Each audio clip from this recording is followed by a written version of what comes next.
안녕하세요. 철대갑TV의 명품 PD 한PD입니다. 자, 일단은 지역 경제 이야기부터 좀 할게요. 자, 이 지방은행 뭐랄까요? 이 지방은행의 실적이 급락을 했다고 그래요. 지역 경기의 부진이죠. 자, BNK 이 지방은행이 한 2년 동안에 급등을 했거든요.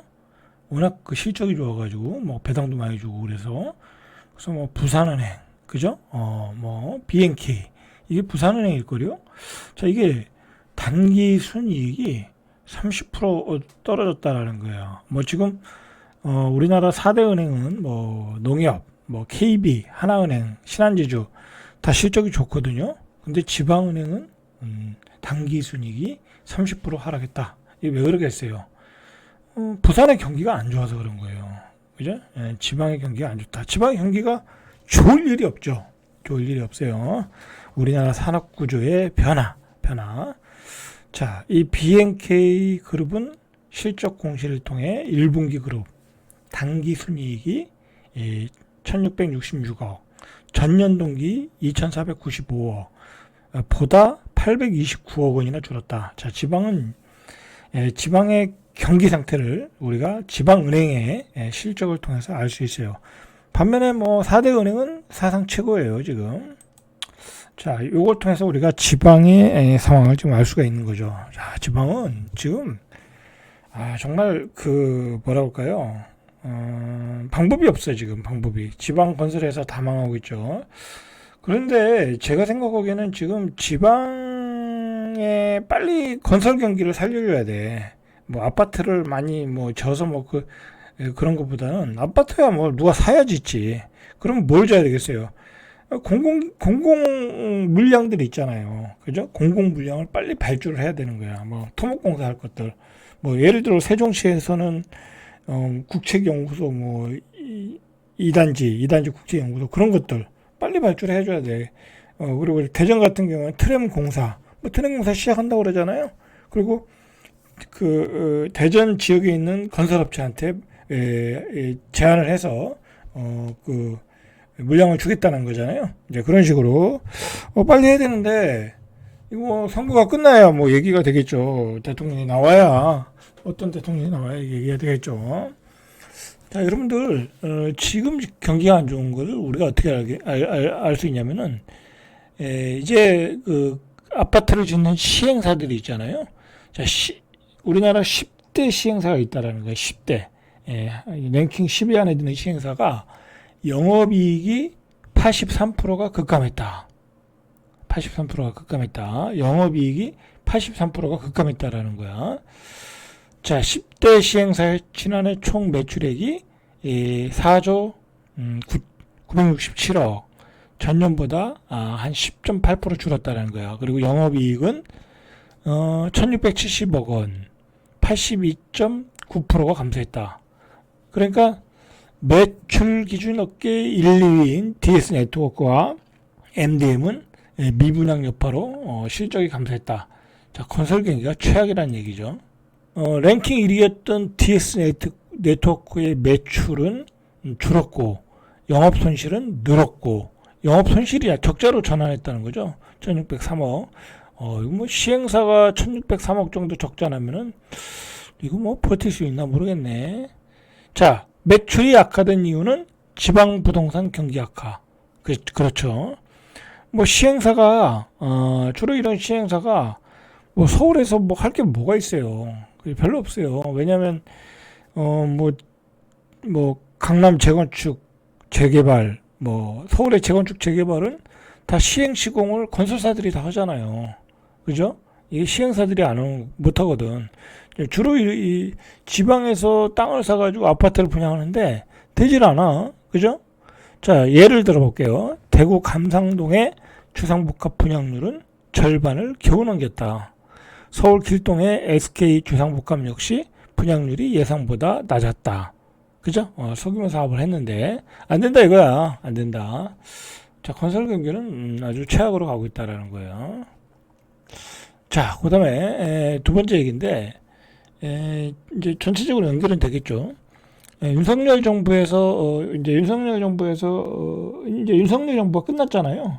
이제 파면으로 끝났으니까 이제 평가가 나오는 거죠. 평가가 나오는 거야. 경실련에서 이제 평가를 한 것 같아요. 그래서 집값을 보니까 강남만 올랐다는 거야. 실제로. 근데 전 고점보다 문재인 정부에서 문재인 정부에서 그 고점을 쳤던 가격을 돌파한 곳은 강남밖에 없다라는 거죠. 지방은 뭐 제자리로 왔고, 그죠? 뭐 거의 제자리로 왔죠. 뭐 물론 아주 옛날 가격으로 간 건 아니지만 많이 떨어졌고, 그 다음에 강북도 전 고점을 돌파 못했죠. 수도권은 뭐 말할 필요도 없고, 수도권은 좀 오르다 말았어요. 그죠? 수도권은 뭐 가격이 안정되어 있고, 강남만 올랐다. 강남 부자들만 올랐다는 거야. 그래서 경실련에서 조사를 해보니까 한 푼도 안 쓰고 74년을 모아야 강남에 한 30억짜리 살 수 있더라. 불가능하다는 얘기죠. 불가능하다는 얘기. 그래서 강남 상구의 강남 서초 소파 송파 상구의 아파트 가격은 2022년에 26억 2천. 그런데 지금 현재 4월 달에 평균 가격을 보니까 30억 9천만 원. 그러니까 3년 동안에 한 18%가 올랐다는 거. 평균 가격이 그렇게 올랐지만 핵심 아파트들은 뭐 더 올랐죠. 한 50% 올랐죠. 50% 올랐어요. 자, 같은 기간에 서울 지역 비강남권의 아파트는 11억 6천에서 10억 7천으로 약 7% 하락했다. 자, 이게 뭐예요? 양극화가 벌어졌다라는 거죠. 양극화가. 여러분, 제가 조금 흥미로운 얘기를 좀 해드릴게요. 저는 그 투자를 좀 많이 하는 사람이잖아요. 주식 투자를 많이 하는 사람인데, 많이 한다기보다는 적극적으로 하는 편이죠. 적극적으로 열심히 하는 편이죠. 목표가 원대하니까 원대한 꿈을 가지고 하는 거죠. 그런데 제가 요즘 그 주식시장의 어떤 그 판세를 보니까 이거 잘 들으셔야 돼. 잘 들으셔야 돼요. 어제 잘 들으셔야 되는 게 주식시장의 판세를 보니까 이 코스피 시장 기준으로 코스닥 국장을 기준으로 우리 시장을 보니까 완전히 개판이야.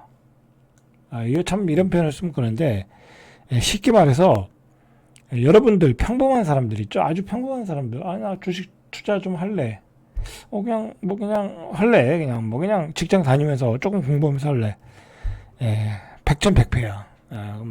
백전백패라고 뭐 그냥 그렇고 하여튼 뭐 열심히 하는 사람은 되겠죠. 그러나 이제 이 어떤 그 평균 기준으로 보면 백전백패 할 수밖에 없어. 제가 그래서 어제 방송을 했잖아요.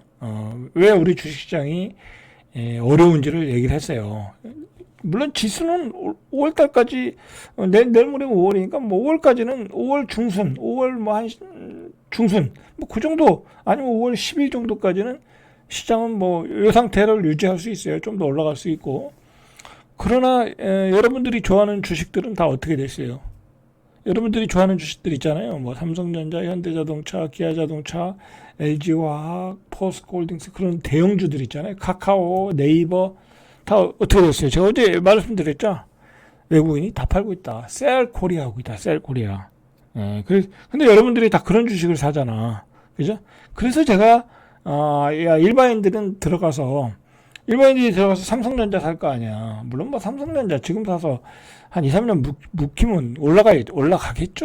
그죠? 물론 뭐 그렇게 보면 올라가겠지만, 올해 안으로 보면 별로 재미가 없을 것 같다라는 생각이 들더라고. 그죠?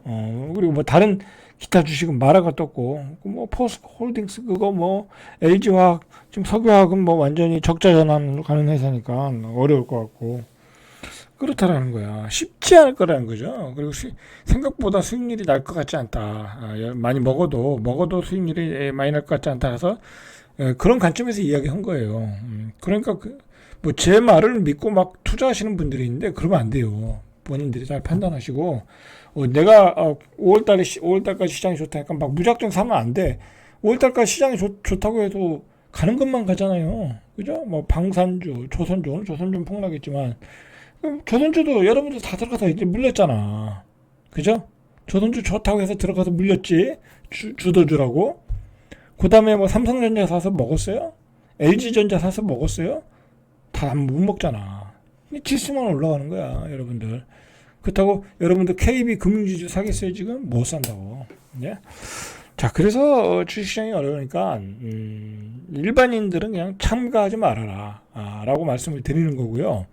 제가 요 얘기를 하려고 했던 게 아니고, 제가 이 주식시장의 이 세계를 보니까 이제 주식시장에 이제 고수들이라는 사람들이 있거든요.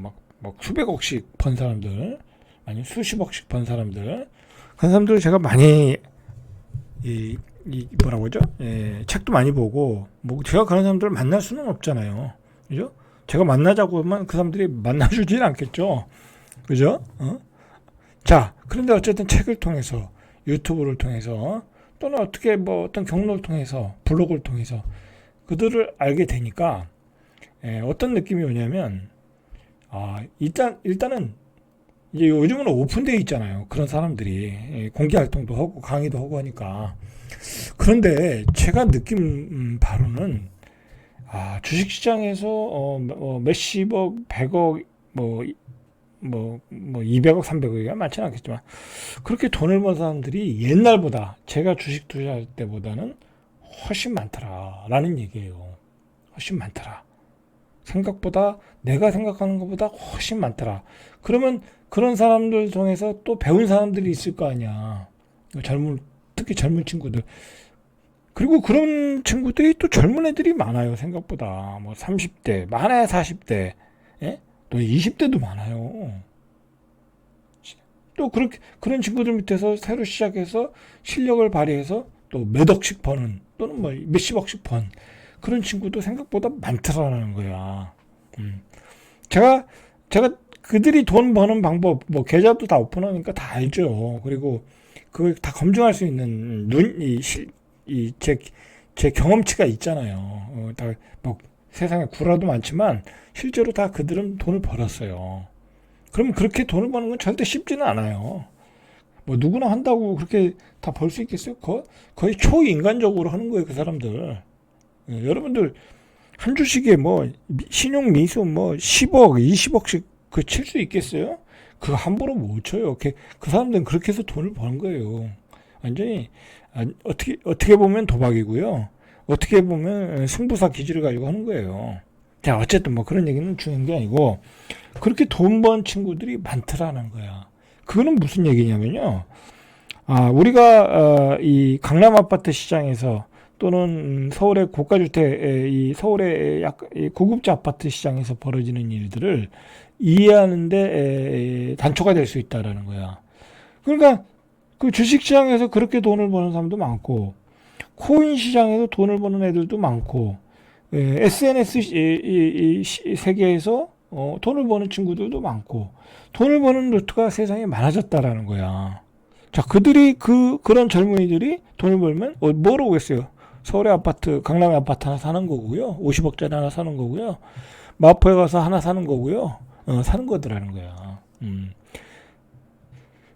우리의 일반 중산층의 시각으로 보면 이해가 안 가죠. 그죠? 뭐, 이거 구라 아니야? 그렇지 않더라는 거야. 그렇지 않더라. 제가 뭐 그런 얘기는 나중에 좀 더 말씀드리고요. 어쨌든 그렇게 돈 버는 친구들이 생각보다 많더라. 그 얘기는 뭐냐면 이제 세상은 이 양극화가 되고 있는 거예요. 그 사람들 돈 버는 거 보면요, 정말 뭐랄까요, 우리 같이 회사 다니는 사람 입장에서 맥이 빠져요. 어떻게 저렇게 돈을 벌 수 있을까 할 정도로. 그러나 그게 현실이다. 근데 그러나 그런 일을 누구나 할 수는 없다라는 거야. 누구나 할 수 없는 일이라는 거야. 그렇다고 엄청난 재능이 필요한 것도 아니에요. 제가 보기에는 어느 정도의 재능이 필요하지만은, 분명히 재능이 필요하지만은 그 세계로 누구나 갈 수 있는 건 몰입할 수 있는 세계는 아니라는 거죠. 자, 그 얘기는 여기까지 하고요. 조금 결이 다르긴 하지만, 자, 어쨌든 돈 버는 친구들이 많더라. 그래서 그런 친구들이 서울의 고급자 아파트를 사고 있더라. 라는 얘기까지 연결을 한번 시켜봤습니다. 자, 그래서 22년 5월에 강남 아파트와 비강남 아파트가 격차가 2.3배였는데 이달 들어 격차가 거의 3배, 2.9배로 늘어났다라는 거야. 2.9배. 그러니까 비강남 아파트 살려면 11억 6천이고 강남 상구 살려면 26억 2천이고 그렇다라는 거죠. 자, 이렇게 차이가 벌어지고 있더라. 이 격차를 메꾸기는 쉽지 않을 거라는 거예요. 그죠? 쉽지 않을 거다. 그러니까 여러분 간단한 거예요. 비강남 아파트는 돈 많은 사람들이 가서 사질 않아요. 그죠? 돈 많은 사람들이 비강남 아파트를 살 일이 없어. 투자로 산다면 모를까. 그죠? 투자로 산다면 모를까. 그러니까 이 월급을 모아서 사기 때문에 그 가격은 오르는데 이렇게 높게 오르지를 못하는 거죠. 그런데 강남 아파트는 왜 많이 오르겠어요? 그렇게 벼락부자 되는 친구들이 계속 나오다 보니까 그런 친구들이 계속 그 강남 아파트 수요자로 나오는 거예요. 나오는데 강남 아파트의 공급 물량은 모자라 항상. 그러니까 강남 아파트가 올라가는 거예요. 이 가격 상승의 논리를 여러분들이 좀 이해를 하셔야 돼. 그렇죠? 제가 사실 이런 얘기는요 누구도 못 해줘요. 그죠? 누구도 이렇게 설명을 못 해. 왜 강남 아파트와 비강남 아파트의 격차가 이렇게 벌어지는지를 쉽게 얘기해서 강남 아파트 사는 사람은 벼락부자들, 그죠? 어떤 월급쟁이 부자가 아니라 어떤 자기의 능력으로 떼돈을 버는 친구들이 시장을 들어오는 거고, 비강남 아파트는 그냥 월급을 모아서 부모님이 조금 도와줘서, 부모님이 도와줘야 돼요. 그것도 11억 2천이 어딨냐고. 일반 평범한 아이들이 그 어느 세월에 벌겠어. 못 벌어요. 부모님이 그것도 도와줘서 사는 거야. 그러니까 부모님이 도와주지 못하면 일반 우리 젊은이들 30대, 20대, 40대까지 서울에 아파트 마련을 하나 하는 것도 굉장히 어려운 일이야. 그러니까 어떻게 되겠어요? 그런 친구들은. 부모님이 못 도와주는 친구들은. 이건 좀 얘기가 리얼한데 수도권으로 나가야죠. 그죠? 6억짜리, 7억짜리 사러 나가야죠. 그렇게 되는 거예요. 그죠? 세상은 그렇게 그려지고 있더라라는 거죠. 자, 전국에 22년 5월에 보니까 이게 이제 경실련에서 조사한 거예요. 전국 평균 아파트 매매 가격이 5억 6천. 지난달은 5억 2천. 오히려 하락했어. 전국은 당연히 떨어지죠. 수요가 없는데. 지방은 또 잘 안 옮기잖아요. 한번 살면 30년, 20년 살잖아요. 굳이 집값이 오르지도 않는데. 그죠? 그러니까 보세요. 전국의 아파트 평균 매매가 떨어져. 비강남 지역 떨어져. 수도권도 떨어져. 강남만 올라가고 있더라. 그 강남이 왜 올라가느냐. 돈 많은 사람들이 계속 들어와서 올라간다. 그러죠. 자, 경기도도 보시죠. 경기도도 6억 2천에서 5억 5천으로 11%가 떨어졌다라는 거야. 그죠? 떨어졌더라. 자, 그러면 우리가 이것도 생각해야 돼. 그러면 앞으로는 저출산 고령화니까, 그죠? 저출산 고령화니까 떨어지겠죠? 올라갈 일은 없겠지. 지금 떨어지는 지역은 별로 상승할 여력은 없겠다. 그런 생각도 들겠죠. 자, 광역시 5곳은 4억 1천만 원에서 3억 6천으로 13%가 줄었다. 광역시도 3억 6천밖에 안 돼요. 10% 넘게 하락했다. 그리고 전국 평균 하락률이 8%. 이게 경실련이 부동산 분석을 잘하거든요. 자, 이렇게 통계가 나왔다라는 거죠. 자, 이 통계가 나왔는데 그 원인은 뭐냐? 왜 강남만 올랐냐? 자, 그걸로 제가 리얼하게 설명해 준 거예요. 이 세상이 다양해지고, 그죠? 지금 인터넷 시장이냐? 아주 엄청난 부자들이 다양한 곳에서 엄청난 돈을 벌고 있어요. 여러분들 잘 모르겠지만, 여러분들은 잘 그런 세계를 몰라서 관심이 없었잖아요. 그죠? 아니, 내가 몇십억 버는 놈들 내가 왜 관심을 갖겠어요. 그죠? 근데 제가 주식을 하다 보니까 저는 이제 저도 주식을 배우려면 고수들과 어떤 교류를 해야 되거든요. 접촉이 있어야 되거든요. 그래서 그 고수들 세계를 보니까 그렇게 떼돈을 벌고 있더라는 거야. 여러분, 그 사람들 조금 심한 얘기로는 하면요. 하루에 몇 천만 원씩도 벌어요. 하루에 몇 천. 심지어 하루에 뭐 10억도 버는 사람 봤어. 주식으로. 그죠? 뭐 흔한 얘기는 아니겠지만. 자, 그렇게 엄청난 돈을 벌고 있더라라는 거야. 돈이 아니더라니까요. 자, 그거를 이해를 하시면 우리가 어떻게 서울에서 내가 어떤 집을 살아야 되는가를 알 수가 있는 거죠. 그죠? 가능한 한 여러분들 한 채 살 거면 서울에 좋은 지역에서 사셔야 돼. 그죠? 한 채 사셔야 돼. 그런데 옛날에 보니까 집값이 올랐잖아요. 그죠? 올랐잖아요. 분양가도 오르고. 자, 그럴 수 있어요. 자, 근데 이런 예를 들어 서울이 올라가고 그다음에 수도권도 올라가고 뭐 세종도 올라가고 광역시도 올라가고 있어요. 어떻게? 문재인 정부 때처럼 막 투기 바람이 불면 돼. 그죠? 갭투기 바람이 불면요. 또 집값이 또 올라. 그렇잖아요. 지금 대전도 보면 전세가율이 80% 90% 되는데 많아요. 그것도 갭투기 허용하면 돼. 그런데 지금은 그런 갭투기가 거의 불가능하잖아요. 그죠? 어떤 세제라든지 중과세 정책이라든지 그다음에 대출을 또 규제해버리잖아. 불가능하다고 사실. 그렇기 때문에 그런 투기적인 거래를 막고 정부가 막고 계속 이 상태로 가고 그 다음에 연말에 또 금리가 1%대로 떨어지고 지금 우리는 저금리로 가고 있거든요. 안 가면 안 돼요, 여러분들. 안 가면 우리 경제 망해, 여러분들. 지금 뭐 우리는 지금 거의 뭐 지금 내수가 확 죽었잖아요. 내수만 죽었나요? 우리 수출도 죽었어요, 지금. 관세 폭탄 때문에 수출도 이제 감소하고 있고, 그 다음에 이제 옛날 경제들은 이 구조 조정을 해야 되고, 철강화학 같은 경우는 우리 경제가 지금 저금리로 와서 적극적인 지원을 통해서 새롭게 구조 조정을 해야 되는 단계예요. 그러려면 금리 인하를 해줘야죠. 이 이자 부담을 덜어줘야 되거든요. 그래서 어디더라? 골드만삭스인가에서 한 1%대 금리는 가야 된다. 저는 그렇게 보고 있거든요. 그러면 1%대 금리 가는데 또 건설 경기 살려주겠다고 막 투기를 유도를 해줘. 그럼 집값 올라가죠. 난리 나는 거예요. 이제 그렇게는 안 돼야 되겠죠. 만약 그렇게 됐다고 하면요, 대한민국은 끝장나는 거예요. 그러면요, 서울은 이제 12억, 평균 12억이 아니라요, 평균 18억이 되는 거예요.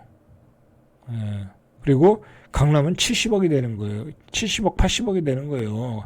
반포 같은데. 압구정동 70억, 80억 되는 거예요. 그러면 끝장나는 거예요, 여러분들.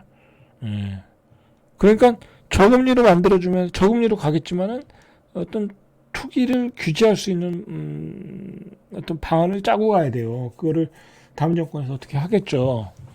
자, 그런 위험성이 있다라는 거죠. 자, 그런 상황이다라는 거예요, 지금. 자, 근데 이게 또 문제가 뭐냐면 이 분양가가 계속 올라간다는 거야. 그죠? 분양가가. 자, 분양가가 계속 오르니까 이 영끌 분양가라는 얘기까지 나오고 있는 거예요. 지금 이게 보면 인천 부평구 상곡 일동, 이게 뭐 7호선 라인인데 부평이에요, 부평. 뭐 그렇게 우리가 선호하는 지역도 아니잖아요. 자, 그런데 거기서 뭐 경쟁률이 3.3대 2 나왔는데, 자, 여기가 무슨 지역이냐가 중요한 게 아니라 분양가가 이렇게 나왔다라는 거야. 너무 높게 나왔다라는 거야. 8억에 나왔다. 8억에서 8억 5천이 나왔다라는 거야. 그냥 송도 분양가가 나온 거죠. 이거 뭐 지금 송도에서 이렇게 분양해도 안 되는 거잖아요. 그죠? 인근 지역은 뭐 6억에서 7억 정도 잘해야. 인천이 이렇게 비싸지도 않았어요. 연수구에 가면 연수구에 가면 그 저기 뭐야 구축은 한 3억이면 사잖아요. 그죠? 근데 신축이라고 이렇게 비싸게 나온다는 거야. 자, 분양가는 비싸게 나오고, 그죠? 인천 지역도. 자, 뭐 부평의 다른 지역은 뭐 6억 5천, 뭐 6억 4천 이렇게 비싸게 나오고. 자, 이제 우리가 주거에 대한 비용을 이제 너무 많이 이제 지불해야 되잖아요. 지불해야 되는데 고분양가에 살아야 되고, 그리고 전세 물량은 또 모자라서 전세 가격은 계속 올라가고, 우리의 주거에 대한 어떤 그 눈높이는 계속 높아지고, 그죠? 결국은 어떻게 되겠어요? 빚을 내서 사든지 전세 살든지 그럴 수밖에 없겠죠. 이제 그걸 정부도 알겠죠. 정부는 어떻게 하겠어요? 결국은 저금리로 가는 거예요. 저금리. 자, 저금리로 가는 거다. 자, 정리하겠습니다. 양극화는 뭐 어쩔 수 없는 거다. 그죠? 현상 벌어지고 있고, 앞으로도 더 격차가 벌어질 가능성이 있다.